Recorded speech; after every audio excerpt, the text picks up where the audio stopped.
আমি মাহবুব হাসান সরকার বাংলাদেশ ইলেকট্রিক্যাল অ্যাসোসিয়েশনের দুইবারের সাবেক সিনিয়র ভাইস চেয়ারম্যান, বর্তমান পরিচালক। আপনাদের ইলেকট্রিক অ্যাসোসিয়েশনের যাবতীয় যে কাস্টমসের অভিযোগ উঠেছে, হ্যাঁ, সমস্যা ছিল আর কি, এটা নিয়ে আপনার মন্তব্য জানতে চাচ্ছিলাম। আপনারা জানেন বাংলাদেশ ইলেকট্রিক্যাল অ্যাসোসিয়েশন একটি স্বনামধন্য সংগঠন। বিসিএসের নিবন্ধনকৃত প্রায় যে 400 সংগঠন আছে, তাদের মধ্যে প্রথম শ্রেণীর সংগঠন হচ্ছে বাংলাদেশ ইলেকট্রিক্যাল অ্যাসোসিয়েশন। 1960 সালের 7ই ডিসেম্বর, অর্থাৎ 64 বছর আগে এই সংগঠনটি প্রতিষ্ঠা লাভ করে।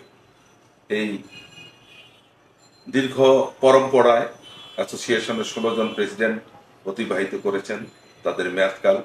বর্তমান প্রেসিডেন্ট আমাদের 90-এর ছাত্র নেতা, জননেতা এবং প্রতিটি বৈদ্যুতিক সেক্টরের মানুষের অত্যন্ত জনপ্রিয় একজন প্রেসিডেন্ট জনাব আলিমুজ্জামান আলম।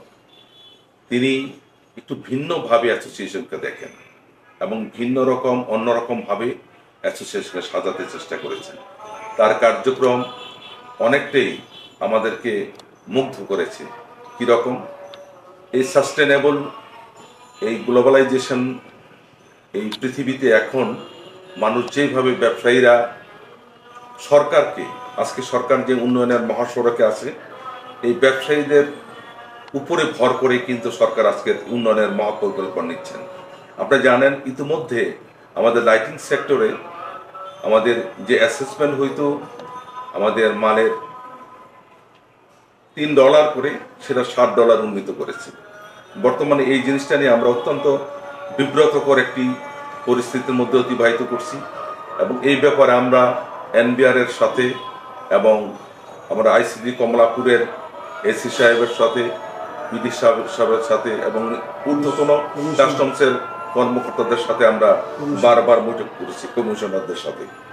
আজকেও আমি এবং আমাদের প্রেসিডেন্ট আমরা কমলাপুর গিয়েছিলাম, আমাদের কমিশনারের সাথে আলোচনা করে আসলাম।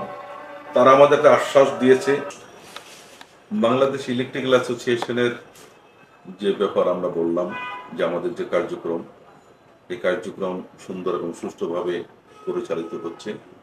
আমরা মনে করি বৈদ্যুতিক সেক্টরের, বৈদ্যুতিক ব্যবসায়ীদের সকল স্বার্থ সংরক্ষণের জন্য বর্তমান যে পরিষদ, এই পরিষদ কাজ করে যাচ্ছে। বিশেষভাবে আমাদের প্রেসিডেন্ট অত্যন্ত আন্তরিক।